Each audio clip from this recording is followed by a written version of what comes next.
Bertemu kembali dengan mata pelajaran IPA. Untuk kali ini, kita akan membahas tentang struktur dan fungsi jaringan pada tumbuhan. Jaringan pada tumbuhan berdasarkan aktivitas pembelahannya, di mana pembelahan sel jaringan selama masa pertumbuhan dan perkembangan secara umum dikelompokkan menjadi dua, yaitu jaringan yang selalu membelah dan jaringan yang tidak membelah. Untuk jaringan yang membelah, ini merupakan jaringan meristem atau disebut juga dengan jaringan embrional. Titik tumbuh pada sebuah tanaman ditentukan oleh adanya jaringan meristem. Namun, tahukah Anda apa itu jaringan meristem? Seperti apakah jaringan meristem itu? Tentunya bagi kalian yang baru saja mendengar jaringan meristem terasa asing dan belum tahu seperti apa yang dimaksud dengan jaringan meristem itu. Pada kesempatan kali ini, kita akan mempelajari tentang apa yang dimaksud dengan jaringan meristem. Setelah mempelajari tentang jaringan meristem ini, Anda bisa mengerti arti dari jaringan meristem. Selain menjelaskan definisi jaringan meristem dan macam-macam jaringan meristem, juga kita akan mempelajari tentang fungsi jaringan meristem. Jaringan meristem atau jaringan embrional itu ada tiga macam, yaitu jaringan meristem apikal atau ujung, jaringan meristem interkaral atau antara, dan jaringan meristem lateral atau samping. Pada kesempatan kali ini kita akan bahas satu persatu, mulai dari jaringan meristem apikal, jaringan meristem interkaral, dan jaringan samping. Jaringan meristem adalah sebuah jaringan yang terdapat pada tumbuhan yang terdiri atas sel-sel yang bersifat embrional, yang aktif membelah diri secara terus-menerus menambah jumlah sel tumbuhan. Jaringan ini merupakan jaringan yang menjadi titik pokok proses pertumbuhan pada sebuah tanaman. Jaringan meristem hanya terdapat di bagian tertentu pada tumbuhan itu sendiri. Umumnya terletak pada bagian ujung akar, ujung batang, pangkal batang, dan kambium. Macam-macam jaringan meristem berdasarkan letaknya, yaitu ada jaringan meristem apikal atau jaringan ujung, adalah jaringan meristem yang terletak di ujung akar dan ujung batang tanaman. Ciri-ciri meristem apikal yaitu mempunyai sel-sel yang tumbuh memanjang. Pertumbuhan yang memanjang dari sel-sel jaringan ini disebut dengan pertumbuhan primer. Yang kedua adalah jaringan meristem interkaral atau aksial atau jaringan antara. Jaringan ini merupakan jaringan meristem yang terletak di antara jaringan meristem primer dan dewasa.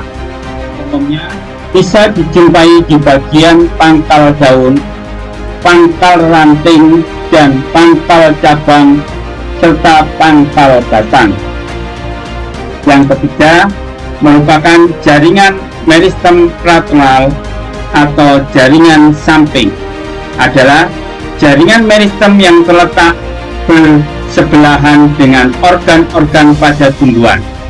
Jaringan meristem lateral mempunyai sel yang aktif membelah dan tumbuh ke samping. Pertumbuhan sel-sel tersebut bisa dikenal dengan sebutan pertumbuhan sekunder, atau bagian tumbuhan yang mempunyai jaringan ini misalnya adalah kambium. Perbandingan jaringan meristem berdasarkan jenisnya. Untuk jaringan meristem apikal terdapat di ujung batang dan akar, memiliki fungsi sebagai pertumbuhan panjang pada ujung tumbuhan itu.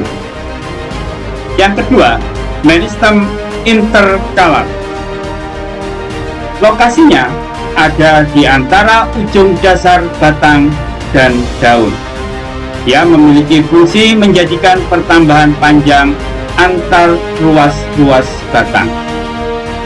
Yang ketiga adalah meristem lateral, di mana meristem lateral ini lokasinya sejajar dengan lingkaran batang dan akar, memiliki fungsi sebagai suatu proses menebal atau membesar di akar dan batang tumbuhan. Masih pada pembahasan struktur dan fungsi jaringan pada tubuh tumbuhan. Kali ini yang akan kita bahas jaringan permanen pada tumbuhan. Jaringan permanen pada tumbuhan merupakan jaringan yang tidak aktif membelah dan memiliki sel-sel teridentifikasi. Ketika proses diferensiasi, sel-sel pada jaringan permanen memiliki bentuk dan fungsi khusus sesuai dengan fungsinya bagi tanaman.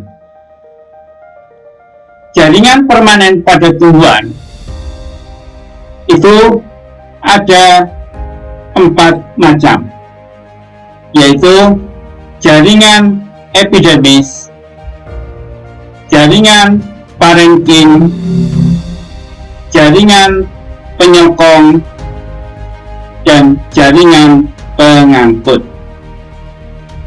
Marilah kita bahas satu persatu untuk jaringan-jaringan permanen pada tumbuhan. Yang pertama yaitu jaringan epidermis. Jaringan ini terletak pada bagian paling luar setiap organ tumbuhan. Lapisan ini berfungsi untuk melindungi bagian dalam organ yang bersangkutan dari berbagai keadaan.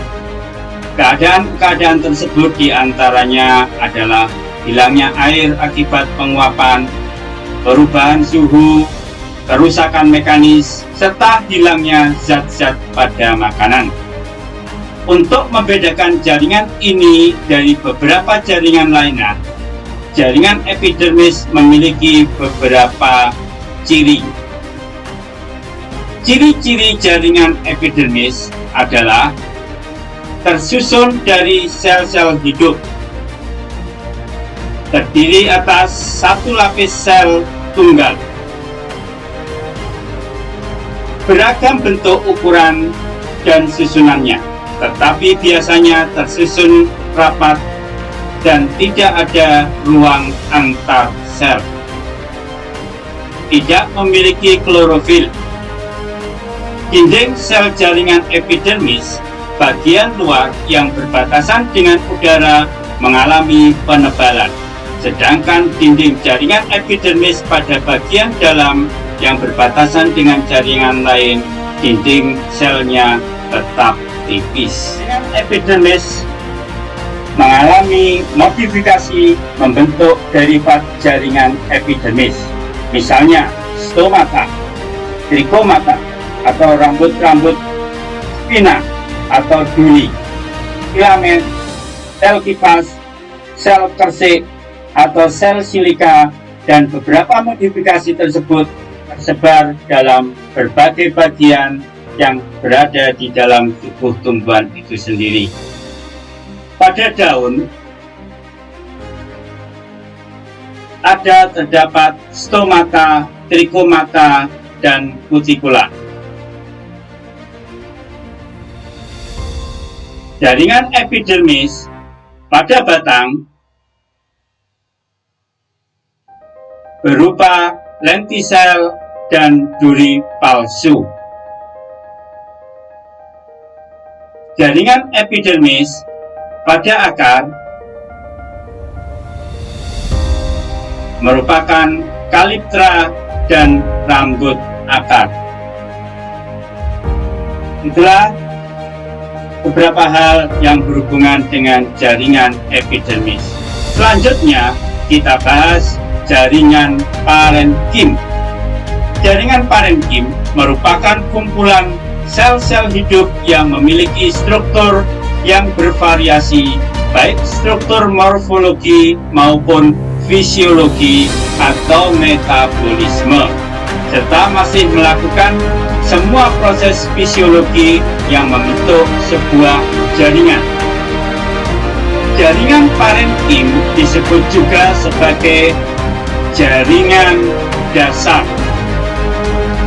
atau jaringan pengisi, karena jaringan tersebut banyak ditemukan hampir pada seluruh bagian tubuh tumbuhan, yaitu pada empulur dan korteks batang, mesofil daun, akar, daging daun, jaringan-jaringan fotosintesis, endosper biji, dan dalam buah.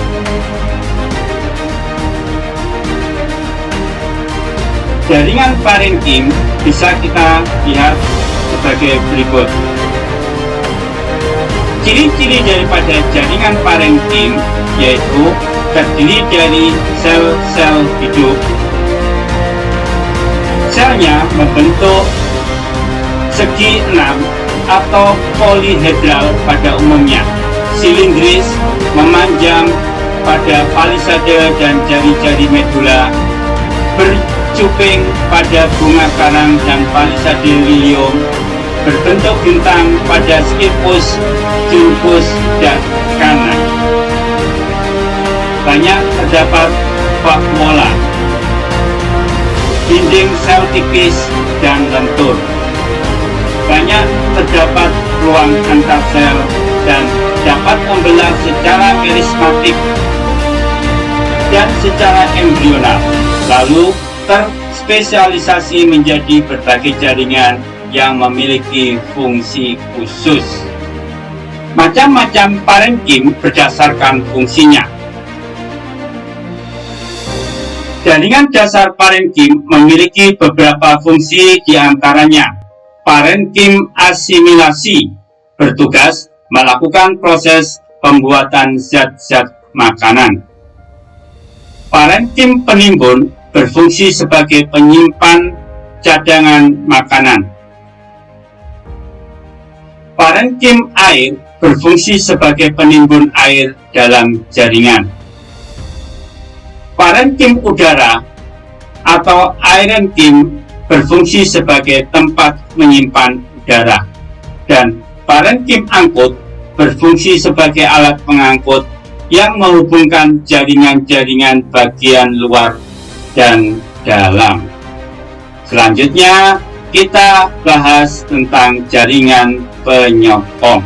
Ini juga disebut juga sebagai jaringan mekanik, jaringan penunjang, dan jaringan penguat.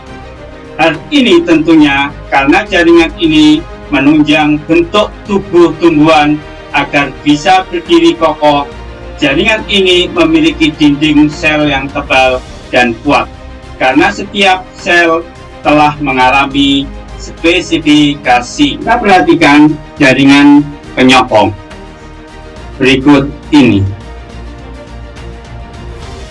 Ini merupakan contoh daripada jaringan penyokong atau skerenkim. Selain itu, kita juga bisa melihat contoh-contoh berikut ini. Ini juga merupakan jaringan penyokong. Kita bisa lihat di sini ada skirit dan fiber.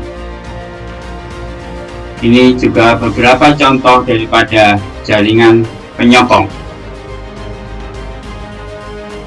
Jaringan penyokong atau jaringan ini berfungsi untuk menegakkan dan menguatkan batang serta daun, melindungi biji atau embrio, serta melindungi berkas vaskuler atau pengangkut. Jaringan penyokong memiliki dua jenis, yaitu jaringan parenkim dan jaringan skerenkim. Jaringan parenkim adalah jaringan yang berperan sebagai penyokong pada tumbuhan muda Sel-sel jaringan korenkim memiliki dinding sel yang mengalami penebalan namun tidak merata. Jaringan sikerenkim merupakan jaringan penguat yang bersifat permanen. Jaringan sikerenkim berfungsi sebagai penyokong tumbuh-tumbuhan yang sudah tua. Jaringan sikerenkim ada dua, yaitu jaringan serat atau fiber. Jaringan serat terdiri atas sel-sel yang memanjang, meruncing pada kedua ujungnya, tersusun membentuk benang, terdapat pada jaringan silom. Jaringan sikerit, jaringan ini terdiri atas sel-sel pendek dan berbentuk tidak teratur, terdapat pada kulit kacang dan buah pir. Selanjutnya, kita bahas bagian yang terakhir daripada jaringan tumbuhan ini, yaitu jaringan pengangkut. Nama lain daripada jaringan pengangkut adalah berkas vaskuler. Pengangkut ini berfungsi mengangkut air dan unsur hara serta mengedarkan zat makanan hasil fotosintesis dari satu bagian ke bagian lain dalam tubuh tumbuhan. Jaringan pengangkut secara umum dibagi menjadi dua kelompok berdasarkan fungsinya, yaitu xilem dan flem. Xilem, pembuluh kayu yang berfungsi untuk menyalurkan air dan unsur hara dari akar ke daun. Xilem tersusun dari parenkim dan serabut, serta trakeit dan komponen-komponen pembuluh trakea. Flem merupakan pembuluh tapis yang berfungsi mengangkut lalu menyalurkan zat-zat makanan hasil fotosintesis dari daun ke seluruh bagian tumbuhan.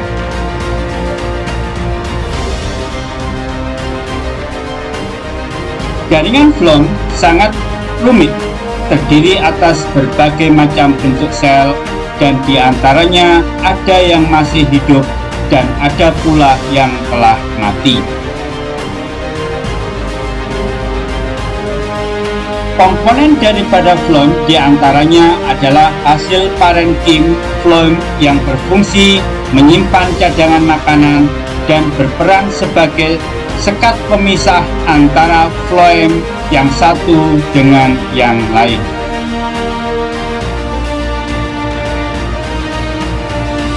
Serabut phloem merupakan jaringan sikerenkim yang berfungsi untuk memperkuat jaringan pembuluh. Selain itu, komponen lain daripada phloem adalah pembuluh tapis dan sel pengiring atau penyerta. Demikianlah pembahasan tentang jaringan pada tumbuhan. Yang selanjutnya kita akan membahas tentang anatomi dan morfologi daripada tumbuh-tumbuhan pada pertemuan yang akan datang. Bapak pesan agar senantiasa semangat dalam belajar serta selalu mengutamakan belajar untuk masa depan. Terima kasih, sampai jumpa pada pertemuan yang akan datang.